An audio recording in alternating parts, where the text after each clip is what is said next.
कई दिनों से ना पिंकी भी कह रही थी कि कहीं गुरुद्वारे चलते हैं। और हमारे पास कई हमारे जो रिलेटिव हैं वो भी, और कुछ जानने वाले भी, उन्होंने हमें पर्सनल मैसेज भी किए, फ़ोन भी किए कि आप बंगला साहिब गुरुद्वारा जो दिल्ली में है, तो आप उसकी हमें वीडियो दिखाओ कि कैसा है, क्या है। तो आज हम सुबह सुबह उठे हैं और मैं तो रेडी हो गया हूँ। मैंने गाड़ी भी बाहर निकाल ली है, लेकिन बच्चे अभी मेरे ख्याल से रेडी हो रहे हैं, तो थोड़ी देर में हम निकलते हैं। तो आपको आज दिखाएंगे गुरुद्वारा बंगला साहिब।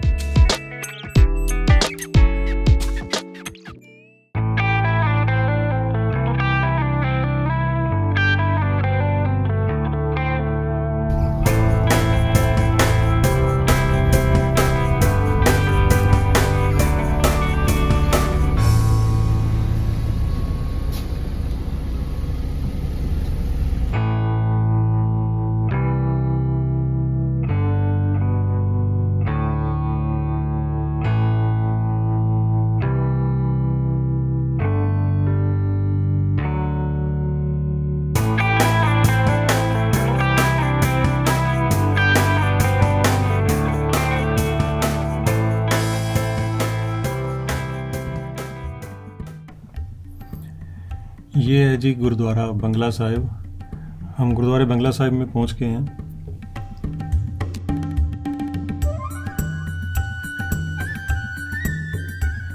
इसकी जो पार्किंग है वो नीचे बेसमेंट में बनी हुई है और गुरुद्वारा ऊपर ग्राउंड फ्लोर पे है। जिनको नहीं पता उनको मैं बता दूं कि यहाँ पे जूते जमा होते हैं। इसको पंजाबी में जोड़ा घर बोलते हैं। तो यहाँ पे फ्री ऑफ कॉस्ट होता है और उसके बाद ऊपर जाके आप गुरुद्वारे के दर्शन कर सकते हैं। जोड़ा घर के साथ ही यहाँ पे नल लगे हुए हैं, क्योंकि जूतों को हाथ लगाते हैं तो उसके बाद चलो यहाँ पे हाथ धोने के लिए यहाँ पे नल लगे हुए हैं। यहाँ से हाथ धो के आप उसके बाद गुरुद्वारा में एंटर करते हैं।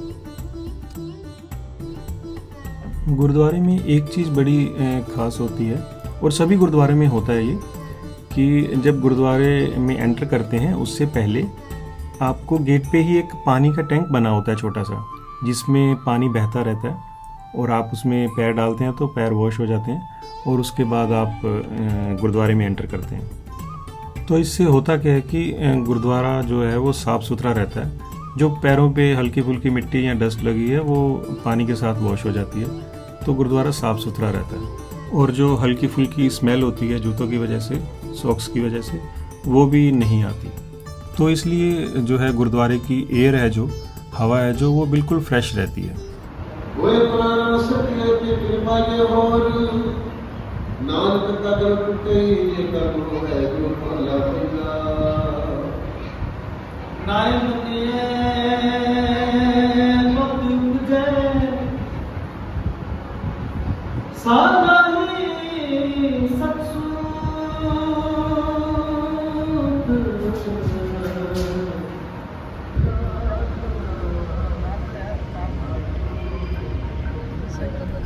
ये है बंगला साहिब गुरुद्वारे की सरोवर, और कहते हैं कि इस सरोवर में अगर आप नहाते हो तो आपके सारे शरीर के रोग मिट जाते हैं।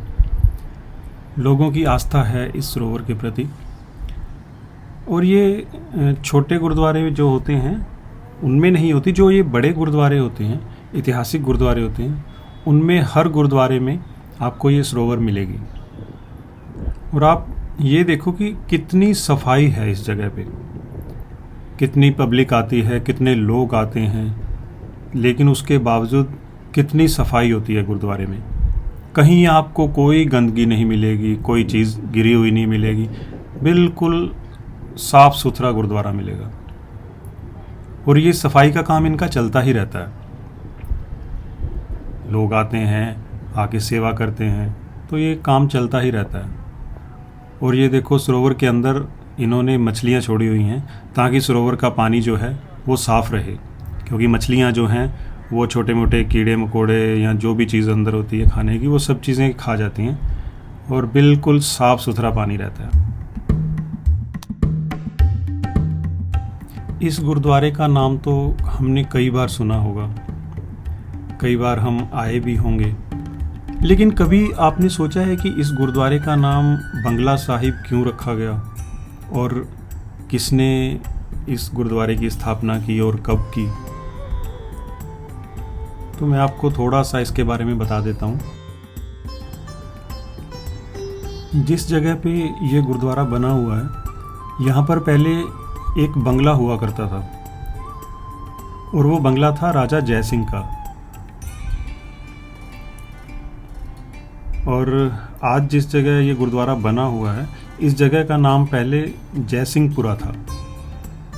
अब तो इस जगह का नाम कैनाट प्लेस हो गया। पहले ये कैनाट प्लेस नहीं था, ये जयसिंहपुरा ही था। और इस बंगले में 1664 में श्री गुरु हरकृष्ण जी, जो सिखों के 8वें गुरु थे, वो इस बंगले में रहते थे। और उस वक्त यहाँ पर चेचक और हैजे की बीमारी बहुत ज़्यादा फैली हुई थी। तो गुरुजी ने अपने ही बंगले के एक कुएं में से पानी लेकर और लोगों का उपचार किया था, तो लोग ठीक होने लग गए। तभी से इस जगह की मान्यता हो गई। इसीलिए कहते हैं कि यहाँ के पानी में, जो सरोवर का पानी है या जो कुएं का पानी है, उससे लोगों के बहुत से रोग जो हैं वो ठीक हो जाते हैं। ये वही कुआं है जहाँ पर लोग दूर दूर से यहाँ पर पानी पीने आते हैं। इसलिए कहते हैं कि सरोवर और कुएं के पानी में उपचार के गुण हैं। तो राजा जय सिंह ने इस बंगले को फिर सिखों के 8वें गुरु को ही समर्पित कर दिया था।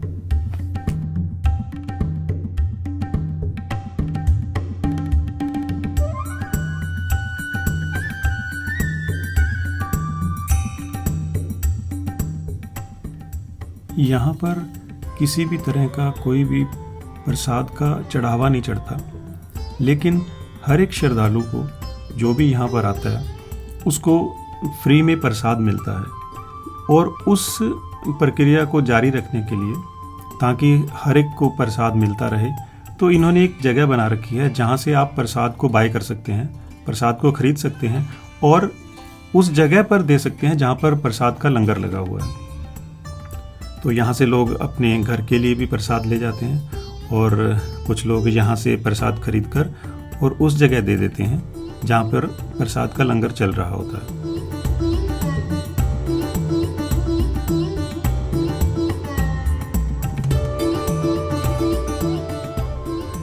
गुरुद्वारे के लंगर के बारे में तो आप सभी जानते ही हैं, और बंगला साहिब गुरुद्वारे में भी लंगर जो है वो हर दिन चलता ही रहता है। हम भी सुबह गुरुद्वारे के लिए घर से बहुत जल्दी निकले थे और तब तक हमें भी भूख लग गई थी, तो हमने सोचा गुरुद्वारे आए ही हैं तो लंगर तो खा के ही जाएंगे। और यहाँ का लंगर होता ही बहुत स्वाद है। यहाँ की जो दाल होती है वो बहुत ही टेस्टी होती है। और एक चीज़ आपने देखी कि यहाँ पर खाना बनाने से लेकर, यानी लंगर बनाने से लेकर और बर्तन धोने तक सारी सेवा जो है वो लोग खुद करते हैं। यहाँ पर कोई पैसे नहीं लेते, यहाँ पर लोग आके सेवा करते हैं। और ये देखो बुजुर्ग कैसे सेवा कर रहे हैं। कितनी श्रद्धा होती है इस धर्म के लोगों में। और कोरोना के टाइम पे इस गुरुद्वारे ने कितने ही लंगर लगाए थे, कितने ही गरीब लोगों को, कितने ही जो लाचार लोग थे उन तक लंगर पहुंचाया था। जगह जगह पर लंगर लगाए थे। बहुत ही दयालु कौम है ये, और जैसा एक धर्म को होना चाहिए वैसा ही ये काम करते हैं। बंगला साहिब गुरुद्वारे के अंदर ही इन्होंने एक डायग्नोस्टिक सेंटर बनाया हुआ है, जिसमें MRI वगैरह जो महंगे टेस्ट हैं वो बहुत ही कम रेट में, मतलब नामात्र रेट में वो ये टेस्ट करते हैं। ये एक बहुत अच्छी बात है। गुरुद्वारे के अंदर ही एक छोटा सा पार्क बना रखा है, बहुत ही सुंदर पार्क बना हुआ है। हमने सोचा चलो पार्क में जाकर थोड़ी देर बैठते हैं, लेकिन पता नहीं किस वजह से इन्होंने पार्क बंद कर रखा है।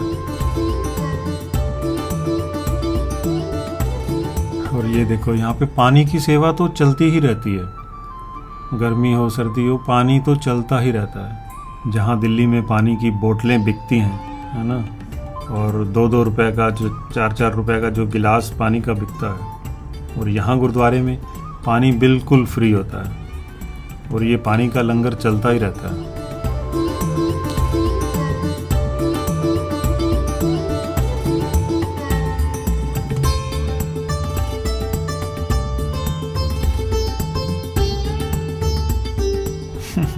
ये देखो बच्चे फिर आके सो गए, क्योंकि सुबह जल्दी उठ गए थे, रात को भी लेट सोए थे और सुबह जल्दी उठ गए गुरुद्वारे जाने के लिए, तो आके फिर सो गए।